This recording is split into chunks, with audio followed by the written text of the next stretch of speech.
మందిర్. నాన్న మీకు last previous వీడియోలో పృథ్వీరాజ్కి ఆంకే గురించి ఒక ఎస్సే ఒక షార్ట్ ఎక్స్ప్లెయిన్ చేశాను. షార్ట్ పృథ్వీరాజ్ గారి గురించి చరిత్ర చిత్రం చెప్పాను. ఇప్పుడు థర్డ్ క్వశ్చన్ చూద్దాము. థర్డ్ క్వశ్చన్ ఏంటంటే చంద్ బర్దాయి కవికి చరిత్రకి విశేషతాओं पर ప్రకాశ్ డాలియే. అంటే ఇప్పుడు చంద్ బర్దాయి గురించి ఆయన చరిత్ర గురించి ఆయన క్యారెక్టర్ గురించి మనం రాయాలి. చూడండి ఆన్సర్. చంద్ బర్దాయి पृथ्वीराज की आंके एकांकी का प्रमुख पात्र है అంటే మెయిన్ క్యారెక్టర్. చంద్ బర్దాయి पृथ्वीराज के मित्र कवि और सामंत है అంటే ఆయనకి ఏమవుతారు పృథ్వీరాజ్ గారికి ఫ్రెండ్ పోయట్ అలాగే సామంత్. युद्ध में पृथ्वीराज परास्त हो जाता है. సేమ్ అన్నీ మీకు సారాంశంలో రాసింది. అలాగే ఇది అంతా మనకి సమ్మరీలో ఏదైతే ఉందో అదంతా ఇందులో మనకి వస్తూనే ఉంటుంది. మనకి చాలా ఈజీ ఓన్గా రాయొచ్చు. पृथ्वीराज परास्त हो जाता है అంటే ఓడిపోతాడు. గోరీ ने उसको कैद कर देता है. గోరీ అంటే విలన్, ఆయన ఖైదీ చేసేస్తారు. तब చంద్ బర్దాయి पृथ्वीराज को देखने के लिए आता है. అప్పుడు చంద్ బర్దాయి పృథ్వీరాజ్ గారిని ఒకసారి ఆ బందీ గృహంలో చూడడానికి కోసం వస్తారు. చంద్ బర్దాయి उसकी स्थिति देखकर ఆయన యొక్క స్థితిని చూసి విచలిత हो जाता है. ఆయన బాధపడతారు. అంటే ఆ రాజుగారి యొక్క పృథ్వీరాజు యొక్క సిచ్యువేషన్ చూసి చాలా బాధపడతారు. ఓకే. और उसका दुख बांटने की कोशिश करता है. బాంటనా అంటే పంచుకోవడం అన్నమాట, షేర్ చేసుకోవడం. సో ఈ తన దుఃఖాన్ని పంచుకోవడానికి కోషిష్ అంటే ట్రై చేస్తారనమాట. వహ పృథ్వీరాజ్కి వీరతాకా స్మరణ దిలాతా హై. ఒకసారి మీ వీరత్వాన్ని గుర్తు తెచ్చుకోండి అని ఆయనకి గుర్తు చేస్తారు. और उसे सांत्वना देता है. ఆయన్ని శాంతింపజేస్తారనమాట. चंद के अनुसार पृथ्वीराज का शरीर बंदी हो सकता मगर उसकी आत्मा हमेशा अमर रहेगी. అంటే ఆయన దృష్టిలో మీ శరీరం బందీ గృహంలో ఉంది కానీ మీ ఆత్మ కాదు. మీ ఆత్మకి ఎప్పుడు మీ అమరత్వం ఉంది మీ ఆత్మకి అని చెప్పాడు. కి వహ ఆత్మహత్య కర్నే కటారి ఉఠాతా హై. అయినా సరే పాపం ఆయన రాజుగారు ఇంకా డిసప్పాయింట్మెంట్లో ఉండడం చూసి ఆయన సూసైడ్ చేసుకుందామని చెప్పి సో కత్తి తీస్తారు. ఇట్నే మే గోరి ఆకరుసే రోక్తా హై. ఇంతలో గోరి వచ్చి ఆయన్ని ఆపుతారు. నెక్స్ట్ పారాగ్రాఫ్ చూద్దాం. మొహమ్మద్ గోరి చంద్ బర్దాయికి స్వామి భక్తి పర్ ముగ్ధ హోతా హై. అబ్బా ఇంత స్వామి భక్త నిజంగా అని చెప్పి ఆయన అంటే విలన్ గోరి గారే ముగ్ధుడైపోతాడు. ఎవరిని చూసి? చంద్ బర్దాయిని చూసి. ఇనామ్ కే రూప్ మే చంద్ సే కుచ్ మాంగ్నే కో కహతా హై. గిఫ్ట్ రూపంలో ఏదైనా అడగమని చెప్తారు. చంద్ బతాతా హై కి పృథ్వీరాజ్ కో శబ్దభేది విద్యా కే ప్రదర్శన్ కా మౌకా దియా జాయ్. మీకు ఆల్రెడీ మనం సారాంశంలో నేర్చుకున్నాం, అలాగే పృథ్వీరాజ్ క్యారెక్టర్లో కూడా నేర్చుకున్నాం, అదే మళ్ళీ రాస్తున్నాం. శబ్దభేది విద్య ఆయనకి వచ్చు, అది ప్రదర్శించడానికి ఒక ఛాన్స్ అనేది ఇవ్వండి అని చెప్పి అడుగుతున్నారు.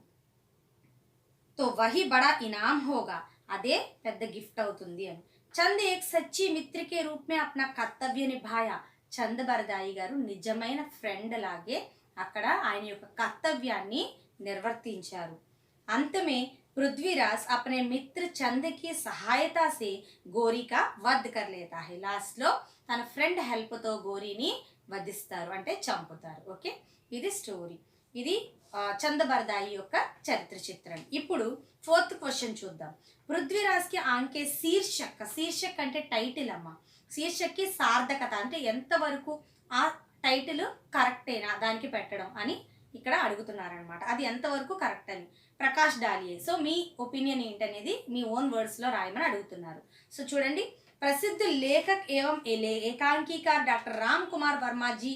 అంటే మనం ఏ క్వశ్చన్ అయినా ఖచ్చితంగా కవి గురించి 2 or 3 లైన్స్ రాయండి. అందుకే లెసన్ నేము కవి పేరు ఖచ్చితంగా గుర్తుపెట్టుకోండి. ఫస్ట్ అవి చూసే మీకు మార్క్స్ పడతాయి, ఫుల్ మార్క్స్. ఓకేనమ్మా? సో అందుకే ప్రతి క్వశ్చన్కి అది రిపీటెడ్గా రాయాల్సిందే. प्रसिद्ध लेखक एवं एकांकिकार डॉक्टर राम कुमार वर्मा जी इस एकांकी का लेखक है. ये एकांकी लेखक एवरम्मा राम कुमार वर्मा गारू. उनके सभी एकांकी व नाटक अभिनय के योग्य है. అంటే ఆయన నాటకాలు కానీ ఏకాంకీలు కానీ అన్నీ కూడా అభినయపూర్వకంగా ఉంటాయి. వర్మాజీ ఇస్ ఏకాంకీ కే ద్వారా హమ్కో సచ్చి మిత్రత और సచ్చి అంటే నిజమైన ఫ్రెండ్షిప్ ఎలా ఉంటుంది అంటే రామ్ కుమార్ వర్మ గారు దీని ద్వారా మనకి ఏం చెప్పారంటే నిజమైన ఫ్రెండ్షిప్ ఎలా ఉంటుంది, నిజమైన వీరుడు ఎలా ఉంటాడు, వీరత్వం ఎలా ఉంటుంది, వీరతాకే బారేమే బతానికి కోషిష్ కియా, అది చెప్పడానికే ట్రై చేశారు. प्रस्तुत एकांकी पृथ्वीराज की आंख के एक ऐतिहासिक किंवदंती के आधार पर लिखा गया है. సో హిస్టారికల్ లిజెండరీ స్టోరీ మీద ఆధారపడి ఉంది. तराइन युद्ध के बाद दिल्ली और अजमेर के राजा पृथ्वीराज चौहान को गोर का सुल्तान गोरी कैद कर देता है। सेम मళ్ళీ అదే స్టోరీ మళ్ళీ రిపీట్ చేస్తున్నాం। बाद में पृथ्वीराज की आंखों को गर्म सूजों से नष्ट कर देता है। पृथ्वीराज अंधे बन जाते हैं। बाद में चंद्रबरदाई वहां पहुंचकर पृथ्वीराज की धनुर्विद्या के बारे में గోరి को बताता है। ఇదంతా మనకు తెలిసిన స్టోరీయే। అంటే ఆయన కళ్ళను వేడి వేడి ఇనుప సూదులతో గుచ్చి నష్టం చేస్తారు, ఆయన్ని బంధిస్తారు, తరైన్ యుద్ధంలో ఓడించి బంధిస్తారు, ఆయన్ని బందీగృహంలో పెడతారు।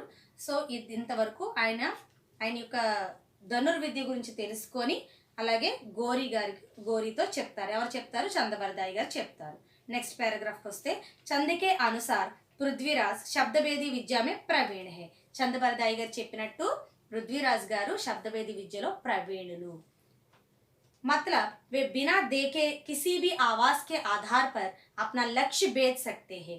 అంటే ఏంటంటే వే బినా దేకే అంటే చూడలేకపోయినా సౌండ్స్ మాత్రమే విని వాళ్ళ లక్ష్యాన్ని వాళ్ళు ఛేదించగలుగుతారు। దాన్నే శబ్దభేది విద్య అంటారు। గోరి ఉనికి విద్య దేఖ్నా చాహతా హై। ఆయన వెంటనే ఆయన ప్రావీణ్యం ఎంత ఉందో ఆ విద్యలో చూడాలని అనుకుంటారు గోరి గారు। అంతటా పృథ్వీరాజ్ చంద్ की सहायता से గోరి का वध कर लेता है। పృథ్వీరాజ్ చంద్రబరదాయి యొక్క హెల్ప్ తీసుకొని ఆయన్ని చంపేస్తారు గోరి గారిని। ఓకే, లాస్ట్ పారాగ్రాఫ్ చూద్దాం। సచ్చే వీర్ అపని వీరత కభీ నహీ छोड़ते। నిజమైన వీరుడు తన వీరత్వాన్ని ఎప్పుడూ వదిలిపెట్టడు। యహీ ఉన్కే వ్యక్తిత్వ కి పహచాన్ హై। అది వాళ్ళ యొక్క క్యారెక్టర్ కి ఐడెంటిఫికేషన్ అన్నమాట। పృథ్వీరాజ్ అప్నే ఆంకే ఖోనే పర్ భీ, పృథ్వీరాజ్ గారు ఆయన కళ్ళు పోగొట్టుకున్నప్పటికీ కూడా అపని వీరతాసే గోరి కా వధ్ కియా, తన వీరత్వంతో గోరి గారిని చంపేస్తారన్నమాట। इसलिए इस एकांकी का शीर्षक पृथ्वीराज की आंखें रखना अत्यंत उपयुक्त है। సో అందుకే ఆ శీర్షక్ అనేది టైటిల్ అనేది పృథ్వీరాజ్ కి ఆంకే అని పెట్టడం ఇది చాలా కరెక్ట్ అని చెప్పడం। ఓకేనా? సో మీకు నచ్చిందని అనుకుంటున్నాను, స్టోరీ అర్థమైంది అనుకుంటున్నాను। నా వీడియో చాలా మందికి హెల్ప్ అవ్వాలి, వాళ్ళు ఫస్ట్ క్లాస్లో పాస్ అవ్వాలని కోరుకుంటున్నానమ్మా। Thank you very much, bye.